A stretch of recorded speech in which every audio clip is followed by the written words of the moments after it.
know how to work hard and get things done, you know how to check off that list, you can do hard things and you have. But when it comes time for a break, why is it so hard to rest? My name's Elissa Smith. I'm a trauma informed executive coach. And today on the Unlock Your Blocks podcast, we're going to explore why your body resists rest and maybe your mind and your soul and spirit too, and what it's trying to protect and how to start rewiring your response to rest. So, the important thing to start with is where does this come from? So, what is behind it? You have to know why your body and your nervous system are resisting rest in order to actually uproot the old belief systems that are in place that are supporting this response today. So, maybe what there are several different scenarios, but all of them are typically rooted in being the good girl, being the one that was the best behaved, that got the best grades. Now, you might have fallen into another category and kind of paved your own way as the black sheep.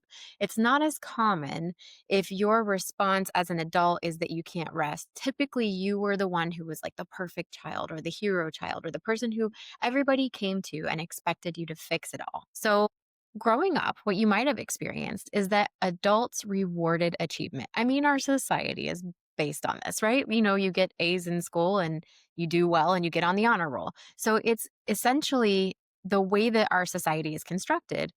You get that children get rewarded for when they do well and they achieve high.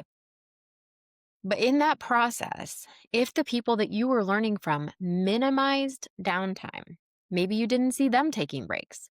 Maybe you heard them say, I just had one of my clients this past week. She's been kind of walking through her relationship with rest and taking a break. And her mom literally would say to her, we can't take a break until all the work is done because you won't enjoy the break until all the work is done. But let's just be honest, as an adult, like if you're adulting out here in this world, the work is never all done. So what are we doing? We're just waiting to rest. We're going to be able to rest when, it's this future thing that keeps getting pushed out and pushed out. Another thing you might have associated with not being able to take a break is that rest isn't safe because rest means you're not being productive. So maybe that means you're being lazy. Maybe being stressed and overworked sort of got normalized or even glorified. I remember being in college, and when I was at the university I was at, it was a very high achieving top tier kind of school. And we would literally it was almost like a badge of honor if you hadn't slept the night before because you were working on all of your difficult assignments that you had. There's this glorification of being overstressed and being overworked. And really what that is it's an abdication of self-responsibility. We learn as kids, maybe from adults who are overstressed and overworked all the time. Maybe you're overcommitted, or maybe they were overcommitted. And we learn these behaviors that, okay, in order to have value, in order to have worth, I need to be working all the time and never take a break. And for a child, the child mind from ages 0 to 10 is entirely in survival mode when there's a possibility of one of their normal needs going unmet, even if it's smaller emotional needs going unmet. So if the threat is that there will be less true intimate connection with a caregiver emotionally if you rest before the work is done, or if you're going to get punished. I mean, most of us had chores growing up, and if you didn't do it on time, or if you tried to go play before you had your chores done, no, that doesn't fly, right?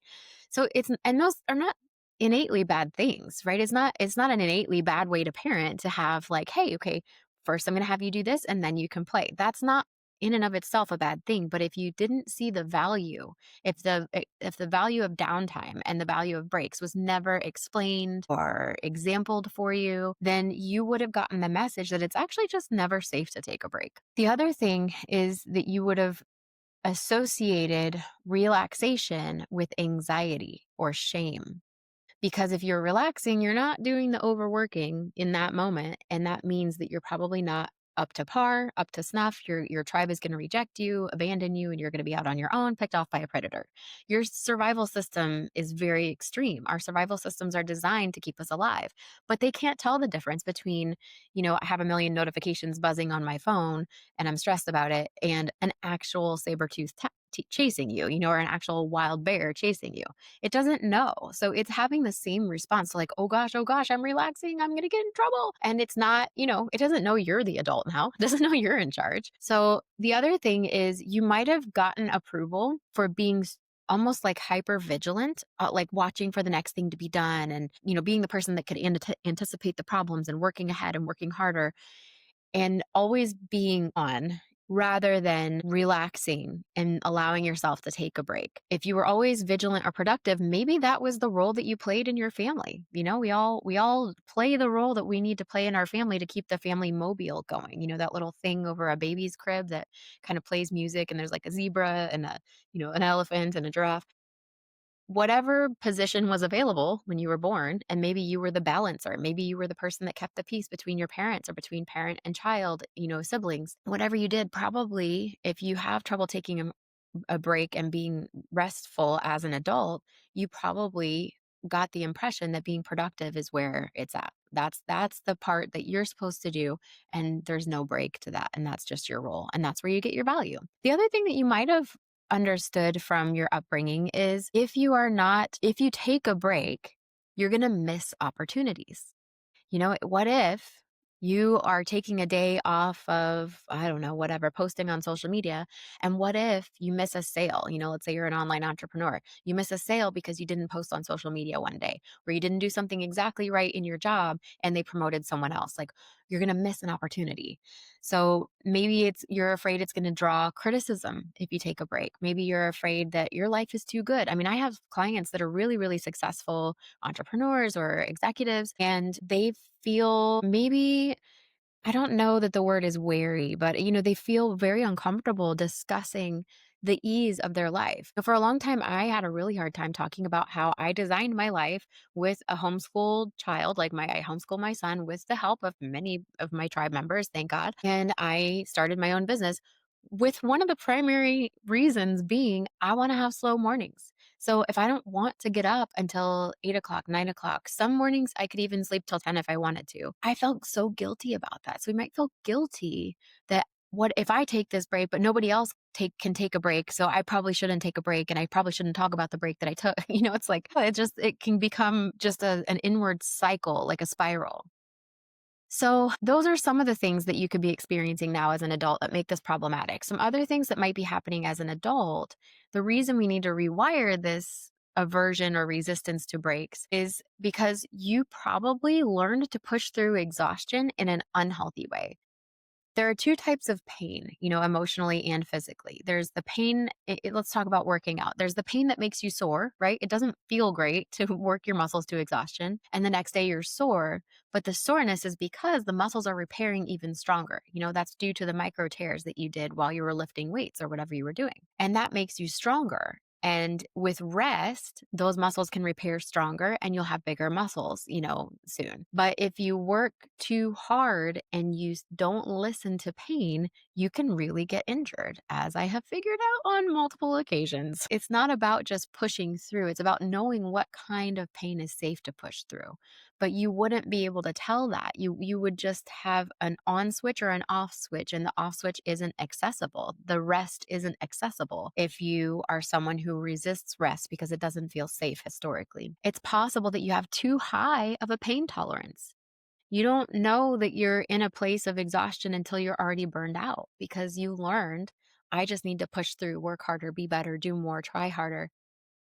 And that's how I get my worth and that's how I get my needs met. Well, that's not a choice. A child isn't going to choose not to do that, right? She needs to figure out, how am I most likely to get most of my needs met most of the time? And if working harder all the time is the answer to that, she will adopt that for her whole life until we reach the brick wall that we bang into as an adult and we're like, "Whoa, I can't keep going at this pace." So your pain tolerance might be so high that you don't catch when you're working too hard or not taking enough breaks until you hit the burnout wall. You might also be overcommitted and overscheduled. Oh, it's so hard. If that's you, my heart goes out to you. It is a really challenging skill to figure out how to navigate the actual demands of adulthood. Because, I mean, we need to work, we need to bring in the income, we need to parent the children, we need to, be if you're a CEO, you're the visionary behind your business. You need to be working on yourself. You need to be working on self development. You need to be making the dinner. There's a lot, right? It's not like we're going to let all that stuff go because I just need a break. But if you get to burnout, you might not have a choice. So you want to start this process sooner rather than later. You might also feel guilty for taking time off. That's another thing that could be happening as an adult if you learned that rest wasn't safe. You might kind of have this hypervigilance still, this constantly on alert, like your brain can't go to sleep at night, or maybe your brain can't stop running through work scenarios or trying to problem solve while you're sitting on the beach. Even if you have time for a vacation, you don't enjoy it because your brain won't stop or slow down. And that's not a defect in you. That is your survival system letting you know what feels safe and what doesn't. So all of these patterns, they fuel burnout, irritability, it'll mess with your relationships. The survival response in the body to any kind of stress like this, especially with outbreaks, is that your immune system goes offline because you don't need your immune system if you actually are running from a wild bear.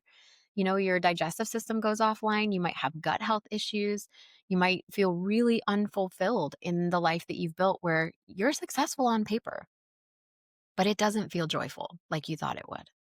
So these things are all rooted in these childhood beliefs and you can actually rewire them. So how do we do that? What do we do?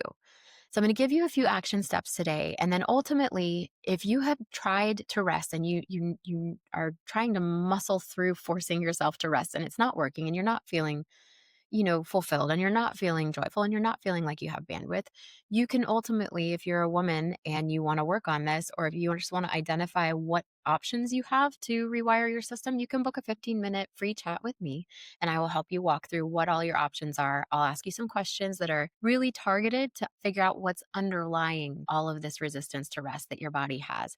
Again, it's not your fault. It is based on historical evidence that your body and your brain and your nervous system have based on how you treated rest or how rest was treated in your household growing up. So, I'm going to give you a couple of steps to take today on your own. So, the first thing is pause and notice when there is resistance to rest. Just notice it. Don't judge it. Don't be mad at it. If you're losing sleep at night, it's okay. It doesn't feel good. It doesn't feel good to just accept that you're not getting the rest that you want, but just notice. Just take a moment. See where it's tense in your body in that moment. See where the tension comes up mentally, emotionally for you as you're thinking things through. See what triggers it. See if you can notice. And then one thing I want to challenge you to do is to take one small rest action today that feels tolerable. So whether that means you set your timer for 10 minutes and you go walk outside, or you do some breathing exercises, go make a cup of tea, do one little thing that gives your brain and body a little bit of a pattern interrupt in the hard work, little bit of a break, little bit of a pause, something that feels happy for you. Turn on your favorite music, whatever it is for you. And then I want you to remember this: true healing and true connection with oneself comes from a rhythm of activity and rest. Activity and rest. And the activity, even if it's joyful, if you only have activity and no rest, it will burn you out. So you have to have that rest that fuels the creativity and the peak performance that you're really after. Okay. It will help you achieve more. It will help you find the peace and the joy that you're looking for. And it needs to be an integral part. The recovery process in between hard pushes forward needs to be a no brainer. It needs to just be a part of things because it actively fuels the maximum productivity and success that you're after. So I hope this is helpful for you. Keep in mind that if you're a woman and you want to work on this and you want my input, you can book your free 15-minute chat.